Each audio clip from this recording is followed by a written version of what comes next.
spend less time thinking about what you have to say and more time thinking about what people need to hear that you have to say. Someone needs that mentorship that you can bring through your story, through your wisdom, through your perspective, through your frameworks.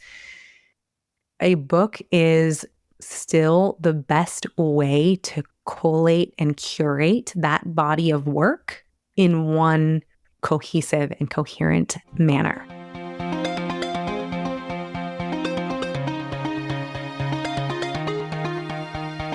Hey everyone, it's Amy Lynn Durham, and you're listening to Create Magic at Work. Create Magic at Work is on a mission to equip senior leaders with tools they need to be a true quantum leader and actually understand what that means. Improve employee engagement, retain top talent, and transform your workplace culture to have less drama and stress. So let's start making magic.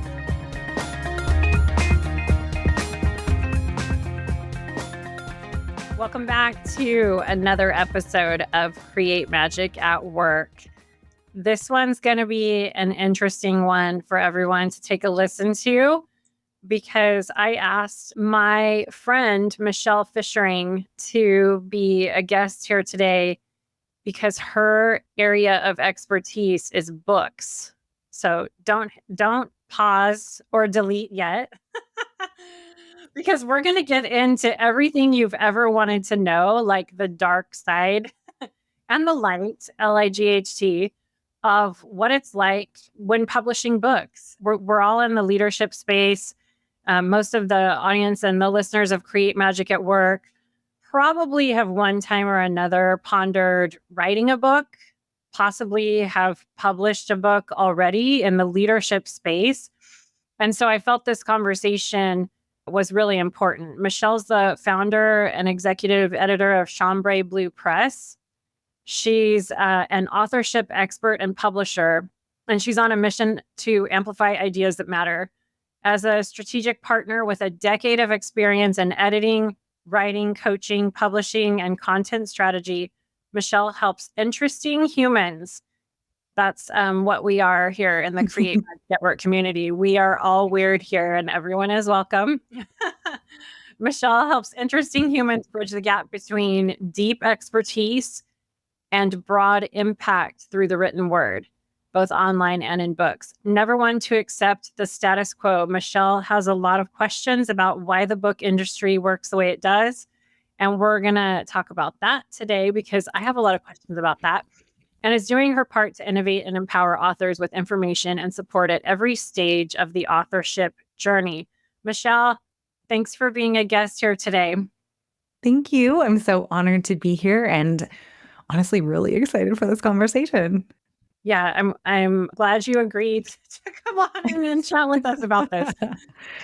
So I'm going to start right off with sharing a couple of things. So I have published Create Magic at Work, the activity book, self-published it.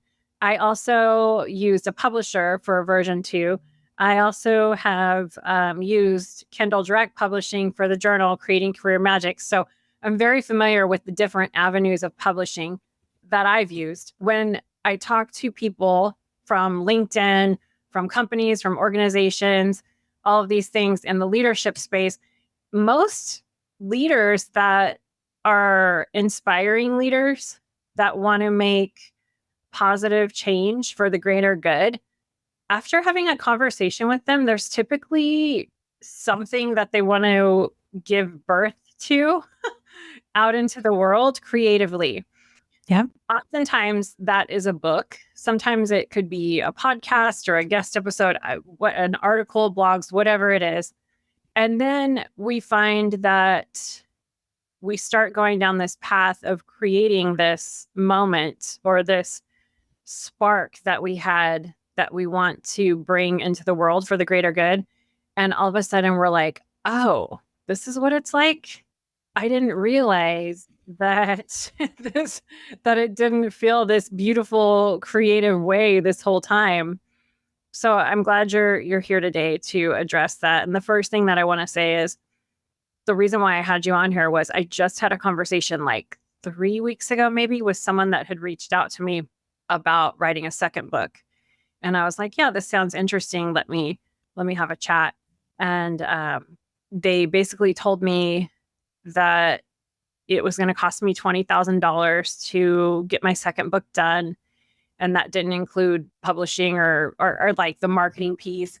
And then they told me that to be a New York Times bestseller is something that people pay. Basically, you have to have money to show up on that list. And I thought, well, that's stupid.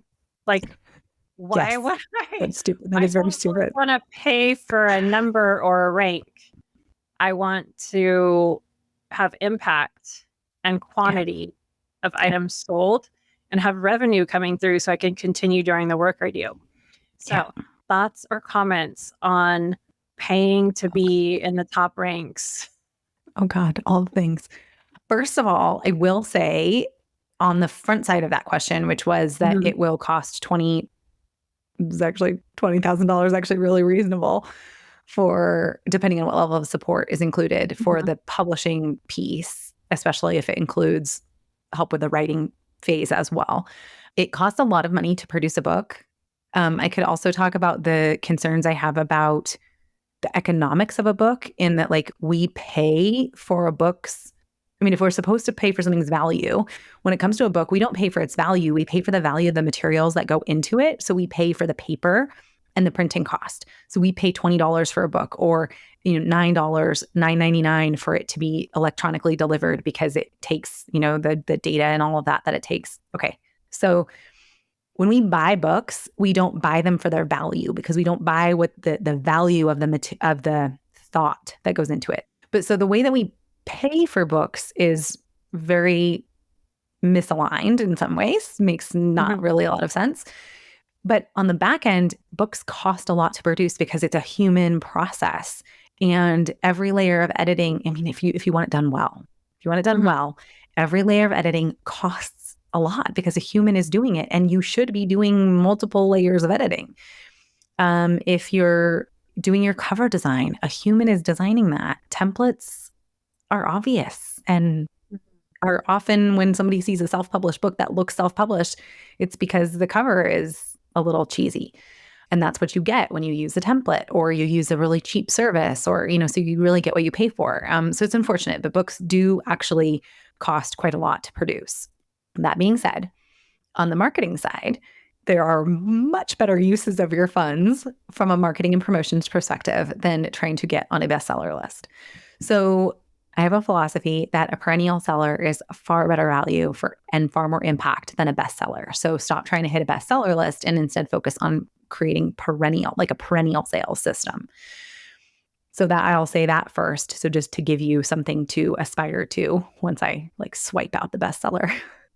Most authors or aspiring authors or author curious people think, well, I'd love to hit a bestseller list. That's the only goal people know of. That's the only goal people can really, when it comes to a book, it's like, I want to publish and I want to hit a bestseller list, because they can't really think of anything else to fill that void.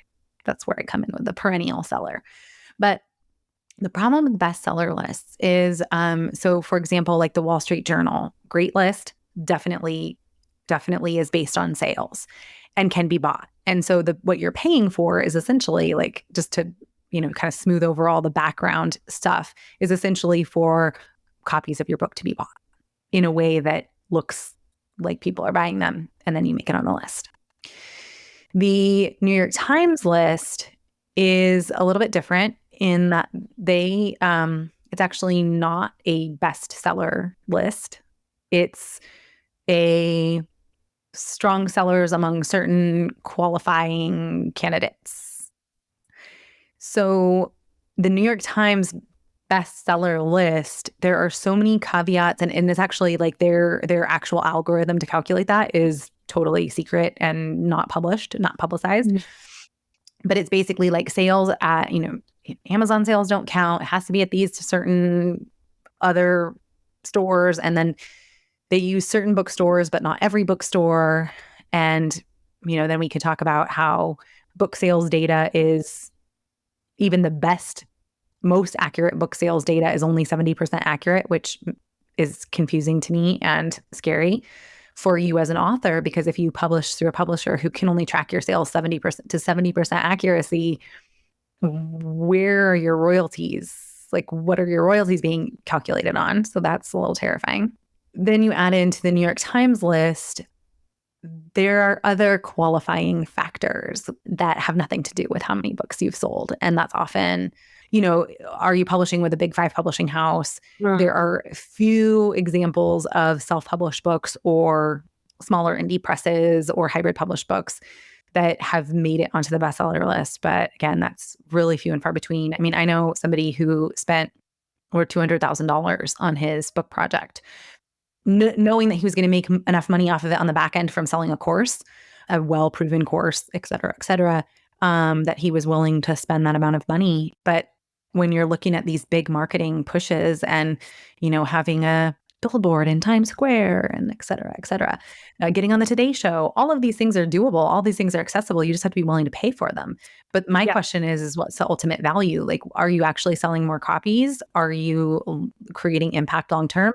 Let's say you're on the Today Show. Are your ideal client or your ideal readers, or the people who are actually going to be reading your book, watching the Today Show during that section?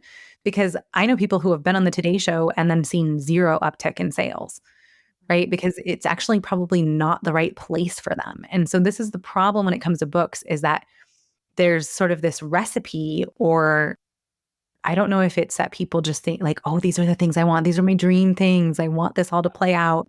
What's coming up for me as you're sharing all of that is, one, if I look back on my journey, a bit of it is ignorance, thinking that being ranked highly equates to revenue, which we peel back the layers and it doesn't necessarily, right?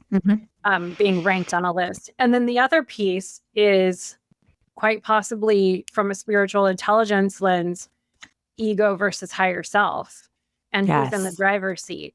What do I want out of my legacy from I'm just going to use myself as an example from Create Magic at Work. Do I want to go to bed at night because I'm number one because I paid for it?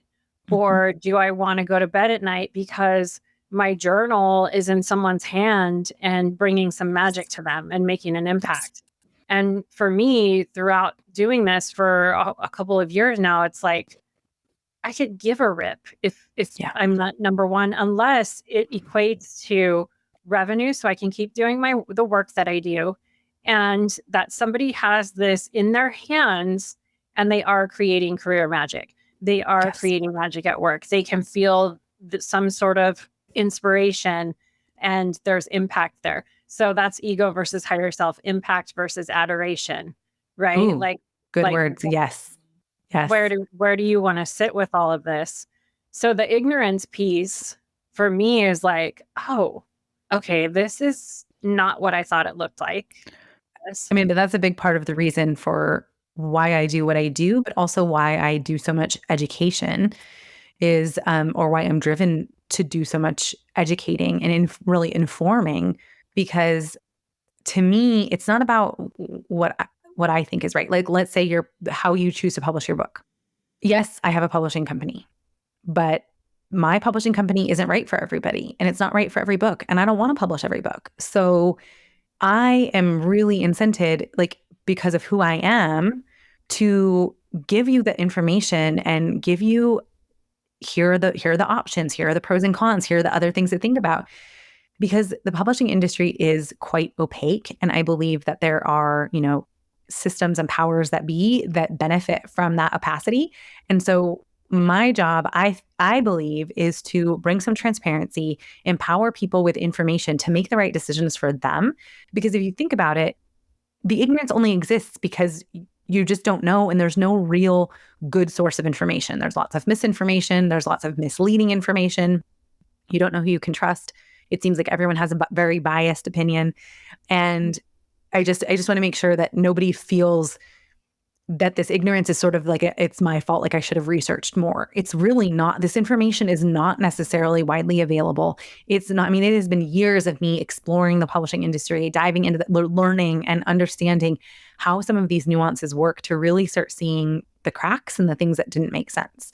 So that's also a really important thing to keep in mind. But it's more prevalent than so many intelligent, educated, brilliant humans with great ideas, and they're caught in this trap of just like not having good information. One of the things that's coming up for me too is if this is a system where it's kind of you pay to be on the bestseller list, like the power of our choice in what we decide to consume into our consciousness. Because when I read a book, I'm consuming that information into my consciousness, into myself, especially like from a spiritual perspective, right? Like any spiritual book for sure. And so the power of choice there, where maybe I'm being such a brat today, but I'm just, maybe we disregard this top 10 list that's out there and just run and okay, I'm tying this to my sales background too, because we used to sell at my old job, we would sell different packages and we would put a little star blurb or like, I don't know what, one of like a banner on one package and say, this is our most popular package. And then test like how people would purchase. Everybody would buy it just because we told them it was our most popular package. No data and research behind that. That was just a sales tactic for me back, for all of us back in the day. Mm-hmm. And so I'm like, we're translating that. I'm translating that into the top 10. So, oh, look how popular this book is. I'm going to go grab it. So now our power of really choosing consciously what we're consuming is, I just want to call everybody to a little more mindfulness behind that and a little more intentionality. Discerning, like, is this book actually something that is for me? Or am I choosing it merely because maybe, and it's not to say that some, right. But it's not to say that some of those books didn't earn that. Like some of those books earned their place, right? Like some of, and then there's the, did they pay for it? Some of those like, I'm going to call it a scam, but some of those scams are genuinely like, you pay me, $50,000 and I get you on the Wall Street Journal bestseller list. But also you can also spend that $50,000 and do real promotion and marketing where you're getting yourself out there, right? Like you as a thought leader and your work and your body of work, you're getting eyeballs on those things. You're getting the word out. To me, that is a better use of that same amount of money for marketing and promotion if you're thinking about it, because now we're actually doing something intentional and something that's actually going to create impact, because now more people who are actually need this book are going to buy it. And then you think about, I want to take it one step further, because actually books and think about your own list. I'm inviting everyone to think about their own home right now. If it looks anything like mine, I love a bookstore. I love an Amazon haul. And I have stacks and stacks and stacks and stacks and stacks of books that I needed to have that I have never read. And I've read a lot of books. So just because a book has been purchased does not mean it has been read. And so when we think about if we are truly driven for impact, we need to make sure that our books are positioned correctly and written to be read. And this is a huge point for me, because it doesn't matter if people buy your book if they don't read it. And that also works for the back end of that too. If they're not reading your book, just because they own your book doesn't mean they're coming to work with you. They're not coming to do your programming. They're not. So we're also talking about impact within your business and within your ecosystem, but we're also talking about broad societal impact or individual impact with that human. We are not creating change for them because they're not reading the book. So we need to think beyond the purchase to whether or not someone is reading it, which is obviously harder to measure in like a data metric. But so like, let's fast forward to, I'm just going through my life. I move into this executive coaching space, right, in my life journey. And I really see a lot of executive coaches that feel passion and a spark for writing a book to get their message out there. I also, this whole conversation so far has been about polarities, right? Like they're in the same space, which is part of the complexity of thought with spiritual intelligence, by the way. Some people feel like they have to, like as a coach. And I've also heard, or as a leader that wants to make their mark, like they're told, well, you got to write a book or you don't have anything. And I've also heard having a book mentioned as like an expensive business card for people, which I just did not like at all because I put so much art and magic because I Yeah. whimsy and play in my book. Yeah. I'm like, this is not a business card. This is Yeah. like magic, symbolism, energy. And I'm curious on your thoughts on that statement of you need an expensive business card for leaders listening that do want to transition into leadership coaching or something like that in the future. So a book is not a business card. It is also not a book length, like a long ass sales page. A book does not serve that function. Just get a business card if that's what you want. If you want to create some throwaway thing that you hand out to people and they like, flip it open and then toss it in the trash like you do with a business card, a book is at its core, like what a book is meant to be, is a method of communication that creates transformation for people. So you are curating an experience as an author. That is your role. You are distilling, you are translating, and you are curating an experience of transformation. And much of my work is actually like the stuff I'm the most passionate about is doing that foundational work in the process to figure out what is that transformation, what am I distilling, get clear on all of that. But that's what a book is for. And so it is inherently impactful. Your book is like, you need a book as a business card is languaging, like talk about ego languaging, that where it's all about you as the author. This is a way for you to tell people what you do. No, a book is a way for you to put your work into the world in a way that creates transformation for other people. And if you're not writing your book for someone, don't bother writing a book as far as I'm concerned, because it's not a good book. If you're writing your book for you, write your journal. That's what I say.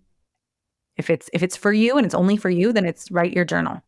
If you're writing a book to be published, it is for public consumption. You are writing it for someone else. And who is that someone and what transformation are you taking them on? So that's just a huge distinction. There are a lot of people who say, oh, your book is your lead magnet. No, your book is not a lead magnet. Or your book could be a lead magnet. But for me, a book is for changing lives, not getting leads. And getting leads is a nice result or a nice like side benefit. But when a book is written from that perspective, I think it's very clear. I think that resonates and that the sound of that reverberates as you're experiencing the book, as you're reading the book. And often those are the books that you start reading and you're just like, why am I even like, no, I'm not reading this. Yeah. The book length sales page is the same thing, which is basically just like you keep making this promise, like I'm going to give you something, but then every time you like dangle the carrot, dangle the carrot, dangle the carrot, and then you are like, oh yeah, and then you can get that in my program. Oh yeah, you can get that information in my program. So you can include other resources, like take this further and do further learning, and like your journal is a great example of an added, right? This is not like I can still get the transformation of Create Magic at Work in the book, and then I can add with other things that you have, or I can deepen. That's what the relationship between a book and the rest of the ecosystem should be. The rest of the ecosystem deepens and broadens, but the book itself exists as its own entity. Yeah. I'm pretty proud that Creating Career Magic, the journal, it's totally like self-published. It's ranked on Amazon under business, health and stress, just kind of on its own through just, grassroots people that are scooping it up. And I had a coach a long time ago that I hired to take a look at what I was doing. And they told me that I shouldn't be putting the journal out, or I shouldn't be putting my journal prompt cards out because I'm giving away the whole meal, and I should just No, be teasing people with an appetizer. And I was like, what no. the heck? This is like a creative artistic project that I sent out to bring like magic to others. And anyways, I'm going off on a tangent, but I have to ask you this other question. But I have a private client, and they have the most beautiful writing that I've ever witnessed, gosh, in my life, really, from a lot of books I've read. And I'm like, how can we help those that have this magical gift that's instilled in them to bring that forward. What would your advice be to someone that might not have the full economic means that is now required, not required, because I self-published, Creating Career Magic, the journal, but what would your advice be to someone's like, I don't have 20 grand right now, but I have this beautiful gift. Where could they start? What's the word of encouragement for them? Well, they can start by contacting me because I'm all about helping people find ways that make sense for them. There are so many options. Okay. So there are so many options in terms of how to bring a book into the world. And so, for example, finding someone who maybe can't necessarily afford to hire the publishing company to do it for them. Well, you can self-publish, as you said. And then, Mhm. the downside is then you're investing a lot of your time in finding editors, and you can find, if you're hiring like a one-off editor, you're hiring a one-off proofreader, I would say don't skimp on those things, but you can shop around. You can find somebody who can do it for you. Maybe you do a first pass with Grammarly. I say first pass because the one thing dangerous with Grammarly, you're looking at like losing your voice, and it'll really like dumb you down in some Mhm. ways, but you can still do like a high level pass for, when we're talking about proofreading, right? Like you can still do a high level pass so that when it goes to a proofreader, they have to spend less time fixing all the little mundane things.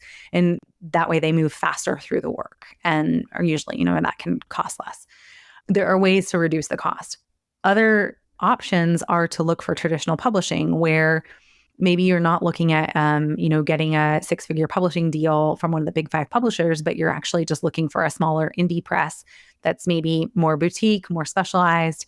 They may not be giving you a big advance. They may not be giving you any advance, but they will bear the burden of the financial responsibility of the book in exchange, upfront, in exchange for, greater percentage of the royalties on the back end. Mhm. So And that could be an option for someone. so I do want to highlight for anyone listening to reach out to you to help you point them in the direction or work Yes. with you in some way. The other question I have on this same topic is I have a lot of colleagues, a lot of people in the Create Magic at Work community who have already written a book, Hmm. and they have, just from my experience and interactions, they've become a bit disillusioned with the process and how it was put out. It felt very robotic. I know that you've started offering help to those individuals as well. Can you just touch on that real quickly?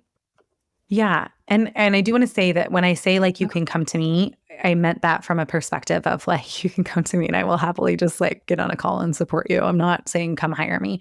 So I just wanted to be clear about that.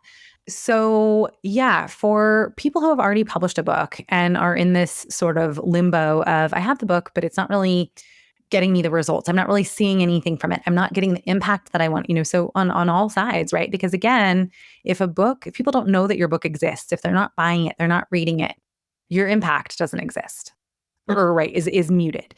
So I am all about like, let's get book sales, let's get the book out there, because that's what's required in order to have the impact, in order to help people. So I'm all about monetizing and making money with this thing and getting it out in the world.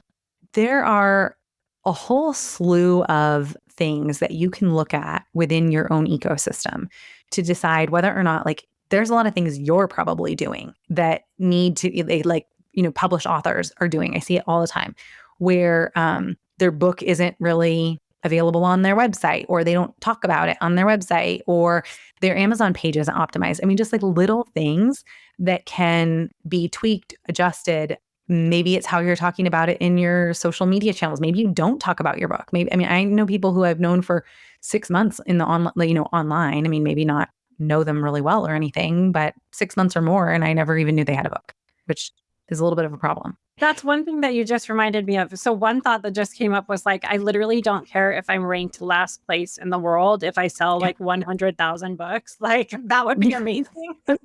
So I have had private clients that have written books, and keeping the soul of your book alive is kind of what you just spoke to. And even Yes. if you wrote it 2 years ago, if someone just meets you, it doesn't feel old to them. No. And so I've seen people launch a book and been like, it's been 3 to 6 months and nothing really happened. So like, whatever, I'm tired of talking about it, or I'm like leaving it behind, and like, like that kind of energy. And I'm like, no, no, no, this is like you just gave birth to a baby. It's like, we're on a long It's journey not going to be process saying here. mama like from 3 months in, right? Okay. Do you remember the book, The Happiness Project? Gretchen Rubin? Okay. She wrote this book years ago. I mean, like at least 10 years, if not more. And last year, she was gearing up for the launch of her new book. And she did a big push in advance for like the 6 months before. And she was still talking about the Happiness Project. She was still promoting it. It was like part of her whole promotion for her new book. A book is a long-term asset if you do it right. Otherwise, it's just a long-term expense.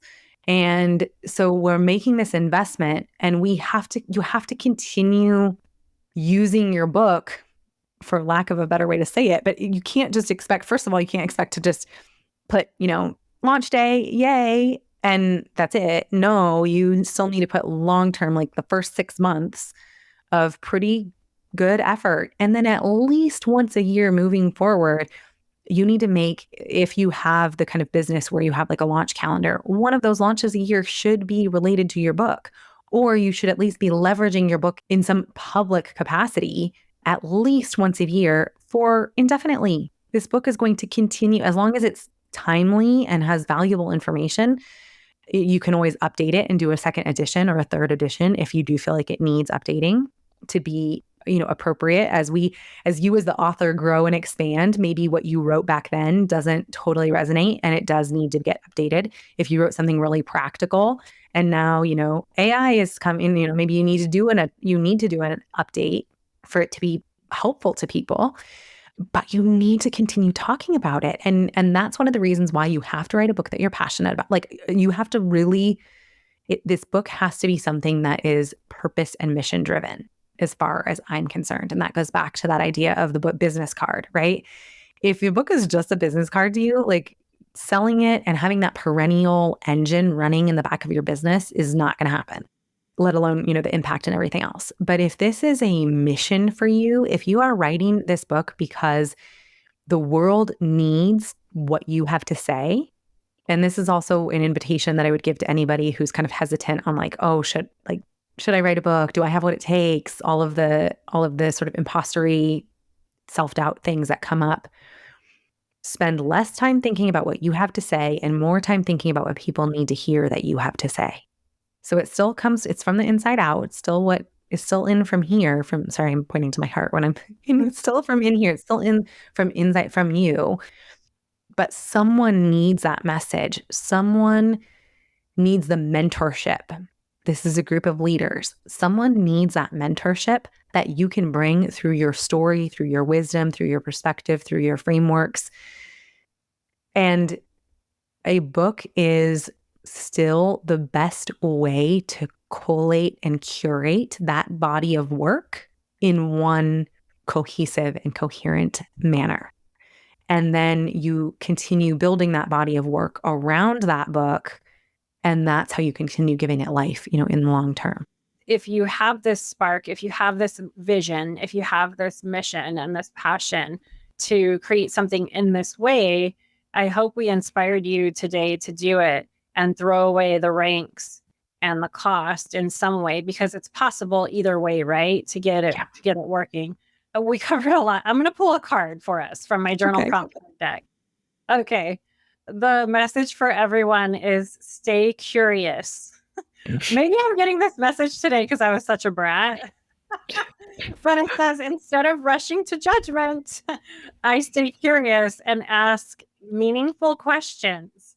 But I feel like we had some really meaningful dialogue today around what it really looks like to put something that you're passionate about out into the world, the good, the amazing, and maybe the light and the shadow, right? Michelle, if someone wants to take a leap of faith and try birthing, I'm into making up words this week. I don't know if my grammar is correct. correct or Oh, not? I'm all I about want to give birthing. birth. Let's birth. There we go. I'm birthing a book. Yes, let's do it. Do a book. Because I'm thinking of the Empress in the tarot. She's pregnant. Yeah. And when you get that card, it Yeah. means you could be writing a book that's about to come into the world. It doesn't necessarily mean to be. And so if someone's listening that's like, gosh, how do I navigate this? Or I already put a book out and I was so excited and I feel like it just, wah, wah, and now I feel deflated. What do you say to that person? I mean, I think I already said it, which is really tapping back in to the who you are here to serve and the work you are here to bring.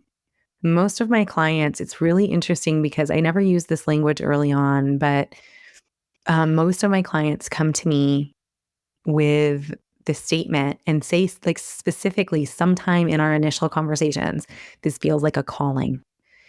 And so the people who write the kind of books that I help them write, kind of people that I think are listening to this podcast, are people who feel that sense of greater purpose, of things that are bigger than me, and that I am here to play, like, I am here to bring work. I'm here to do my great work. I'm here to live on purpose. I think these are things that resonate. And I think that whether you've already published it or whether it's something that's just that spark of an idea, tap back into that sense of what could this be in the world? What could it be for one individual? What could it be when 1,000 people read it and have this transformation? What about when 1,000,000 people read it and have this transformation? And I think that's a way of reinvigorating for somebody who's maybe a little like has had some distasteful things happen, has had some unpleasant experiences with publishing, for someone who hasn't seen the results they want, but also from someone who's early stage, like getting back to the vision of what this could be and what they want it to be in the world. I think is just really reinvigorating. And from there, I have lots of resources. I'm always creating new resources. If I know that there's a group of people who could use some specific support, I'm in the middle of filming a training I have on practical publishing, which is just like, what are your options, pros and cons, the actual information, not my opinions, or my opinions, but like with caveats when I feel like I need to like give one. But I do lots of those types of things. So maybe there's a group of people who come to me and enough people come in and say that they want to look at how they can audit their existing Amazon page. I'll do a training on that, so it's really just being in communication and seeing what people need and actually are interested in, because I'm not into contributing to noise. So if it's like everyone's talking, like, I don't want to do that. I just like, what do you need? Let's do that. Cool. Love it. So if the Create Magic at Work community, if this is resonating with someone, multiple people listening, how can they get a hold of you and say, I want to learn this from you, or I want my existing book audited, or I'm thinking of bringing this gift into the world. What do I do? How can they connect with you? The best place to reach me right now is on LinkedIn. I'm having a personal renaissance on LinkedIn and really enjoying that platform. So it's where I'm doing most of my communication right now.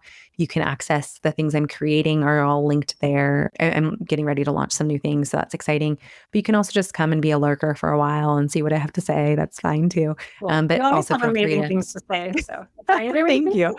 Also feel free to just reach out with a DM. I'm not creeped out unless you're one of those people who's like hard selling me on the first time you reach out. So just don't do that. On the auto message. Yeah, please don't do that. If you don't do that, I'm fine. I love having a good conversation, whether it's in the DMs or getting on a call. So cool. And it's Michelle Fishering, Fishering. And we will drop that in the show notes so you can immediately click on and connect with Michelle. Michelle, thank you so much for being a guest on Create Magic at Work today. I mean, for an episode about book publishing, this was so spicy and I freaking loved every minute of it. So thank you. Me too. I really love being here. Thank you. I'm honored. Thank you to everyone who listened to us and spent the time with us. Appreciate that.